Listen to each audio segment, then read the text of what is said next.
All right, today we're going to talk about the polar form of linear equations, which is section 9.4.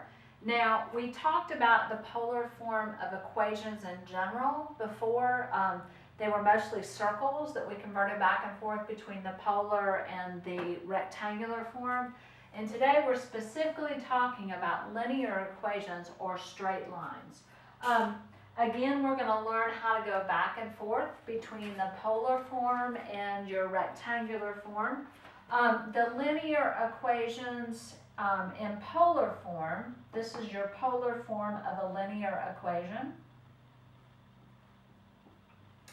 And you're actually going to be learning how to substitute for that and substitute for that. And what we're going to do first is go from a linear equation in rectangular form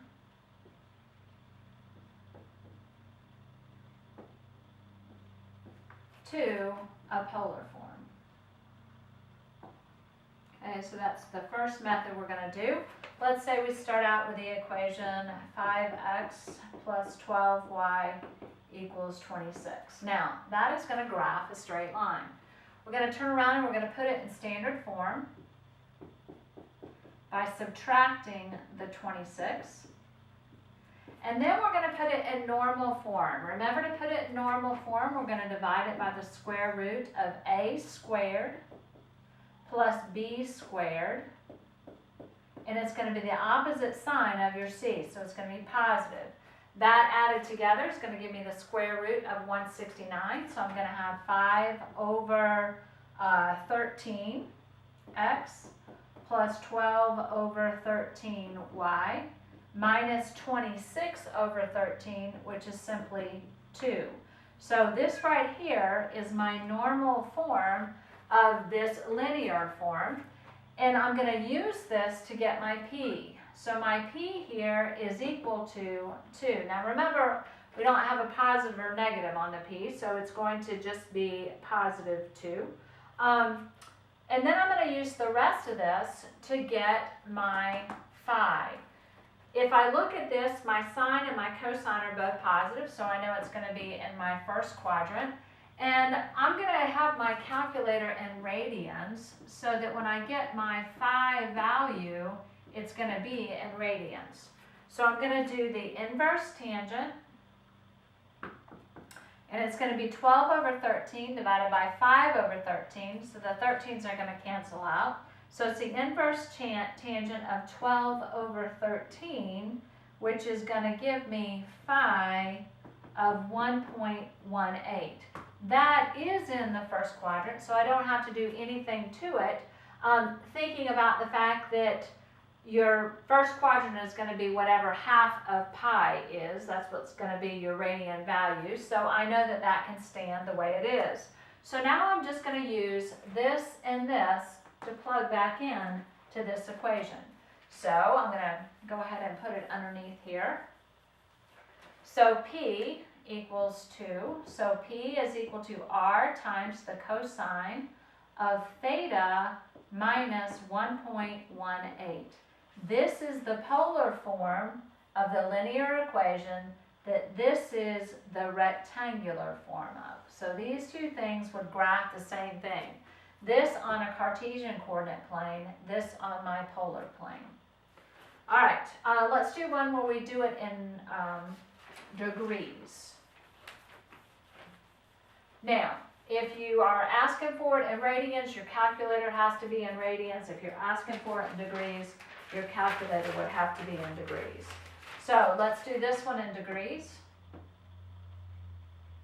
So you're going to have to go to the mode and you're going to have to change it out. So let's say I have 2x minus 7y equals negative 5.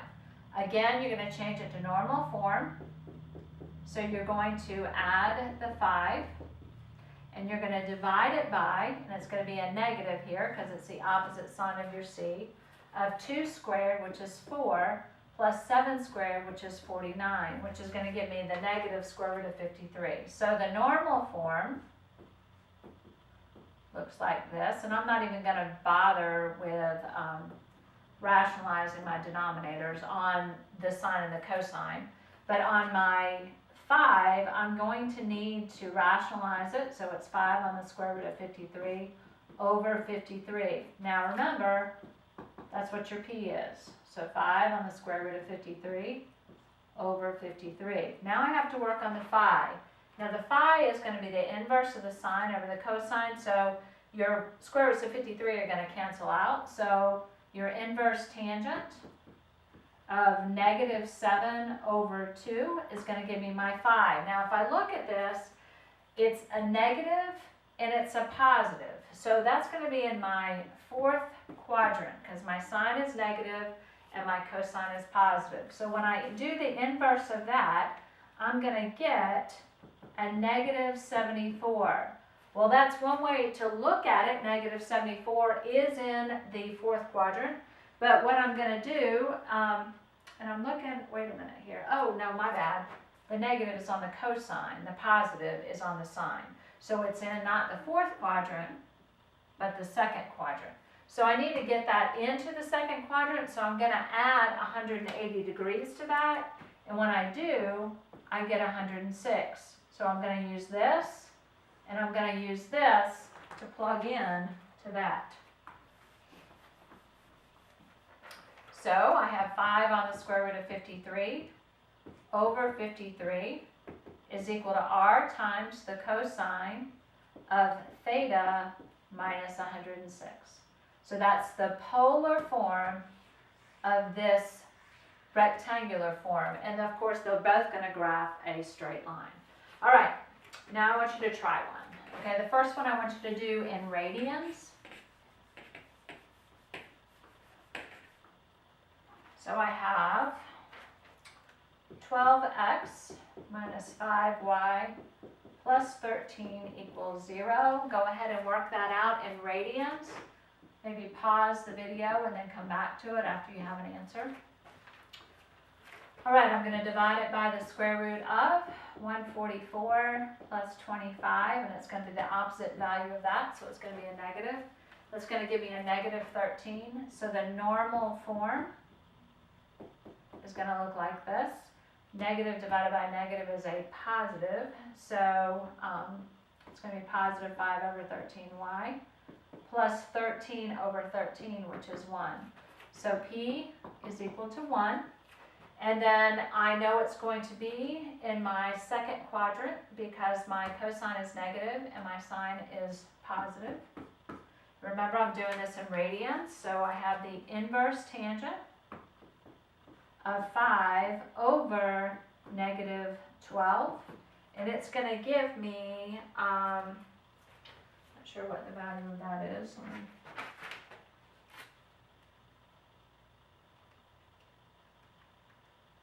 It's going to give me a negative 0.93948. But that's in the fourth quadrant. I need it in the second quadrant. So I'm going to add pi to that, which same thing as adding 180. So when I add pi, I'm going to get a value of 2.75, and that's going to be my phi. So I'm going to turn around, and I'm going to plug those in. So phi is equal to 2.75. And so the polar form of that would be 1 equals r times the cosine of theta minus 2.75. So now try one where you're going to do it in degrees and not radians.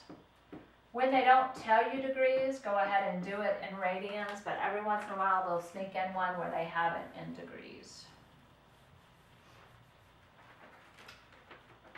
All right, so I have,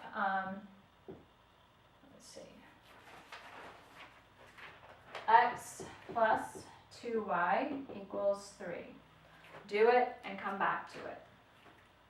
Okay, I'm going to subtract the 3.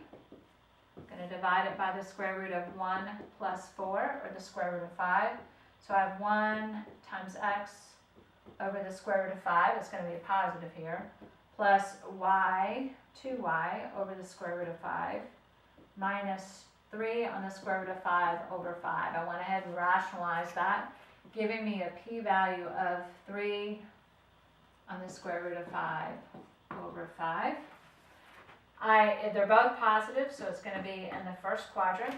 I'm going to do the inverse tangent of 2 divided by 1, or the inverse tangent of 2. And that's going to give me an answer of 63 degrees, and that is in the first quadrant. So that's my phi. So my polar form is 1 is equal to r times the cosine of theta minus 63 degrees. All right, now we're going to go backwards. We're going to go from the polar to the rectangular. So we're going to start with this, and we're going to end with something like that.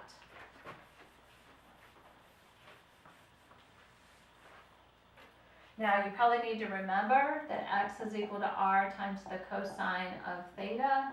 Y is equal to r times the sine of theta. We have already learned that, and that's going to come back into play. So let's say I have this equation. 2 is equal to r times the cosine of theta minus 60 degrees. They might have it in degrees, they might have it in radians. You got to be able to do it in both. If you're going to need to use your calculator to actually find the value of it, if it's in degrees, the calculator needs to be in degrees. If it's in radians, the calculator needs to be in radians. This one it won't matter because you know what the cosine and the sine of 60 degrees is. So thinking about the difference identity here, this is going to rewrite like this.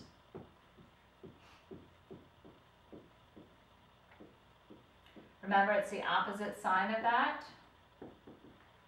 We never quite have gone away from these identities, which is why we learned them.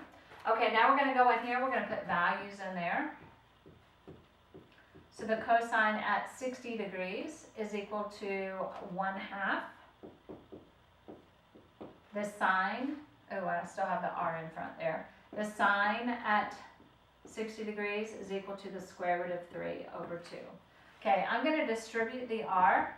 Watch, and I'm going to bring the number to the front. So I have r times the cosine of theta plus the square root of 3 times 2 times r times the sine of theta. All I did was I distributed the r and brought the number to the front.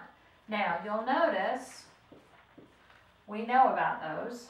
This is going to convert to an x, so I have 2 times 1/2 x plus the square root of 3 over 2y. But we know in a standard form we can't have a fraction, so I'm going to multiply through to get rid of the fraction. So 4 is equal to x plus the square root of 3y, and then I'm going to bring the 4 over. So it's an ax plus by plus c form.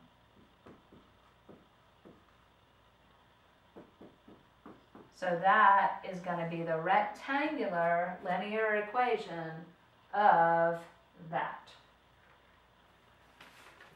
All right. Now I'll put one up here for you to try.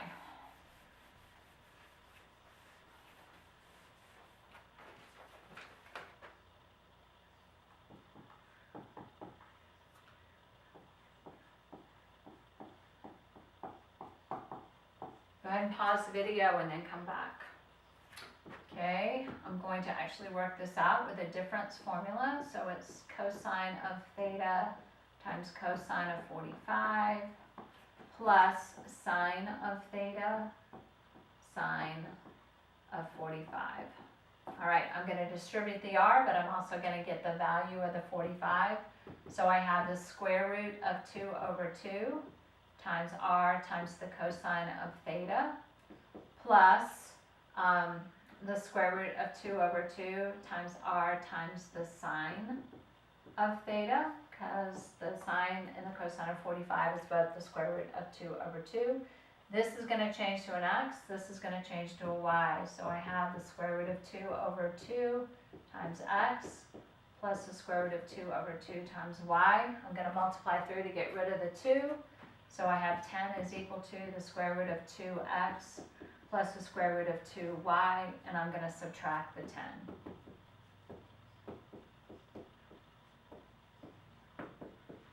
And that is your rectangular form of that polar form of a linear equation.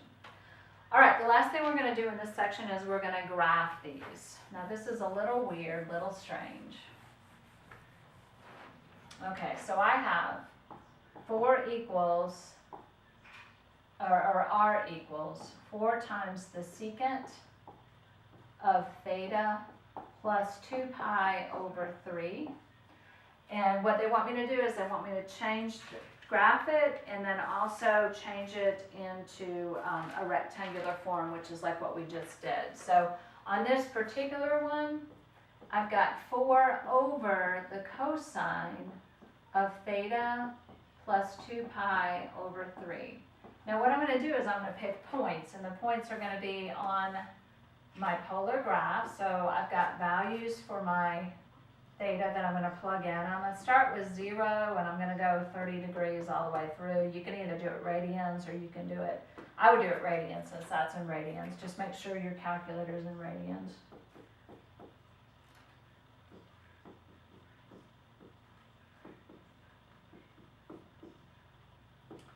You might not be getting that all the way down, okay? And then this is what my R value is going to be. And what I'm going to do is I'm just going to plug that into my calculator. Make sure you put brackets around this. And so I'm just going to substitute my theta in for that, and then I can work my way through on the calculator. When I do that, I get a negative 8, I get a negative 4.6, I get a negative 4, negative 4.6, negative 8,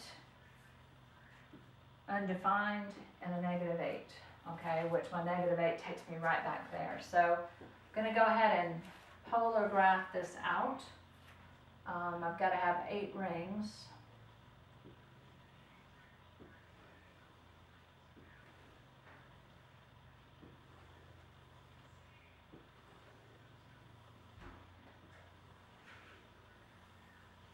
Okay. Obviously my units are not consistent, and then I need to put in my 30 and 60 degree marks.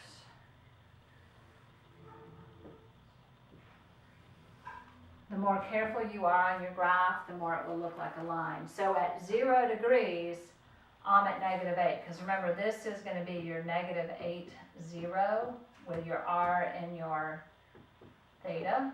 You know how to graph that. So that's going to push it over here. And then at pi over 6, which is here, I have a negative 4.6, so it's putting it over the pole. So 1, 2, 3, 4.6 is approximately right there. At pi over 3, I have a negative 4, so 1, 2, 3, 4. Okay, and you can see that it's going to be a little off, but I'm going to keep going. Negative 4.6 is going to be about right there. What you're going to end up having, if you continue to graph it, is a straight line. And when you get to 5 pi over 6, you'll get an undefined on your calculator because there's not a line that goes through it. And of course, if you're back at pi, you're going to get a negative 8. Actually, I think that's probably positive 8. I think I wrote that wrong, which is going to put you right back at that point. Okay? So you're going to use your calculator to do this. It should graph out a straight line. All right, I'm going to give you your homework on it. If you get stuck on any of them, you can text me and I'll work it out so that you can keep going on your homework. But your homework is going to be page 578, 12 through 28, even, and it is due at noon tomorrow. Okay, so that'll be noon on Tuesday.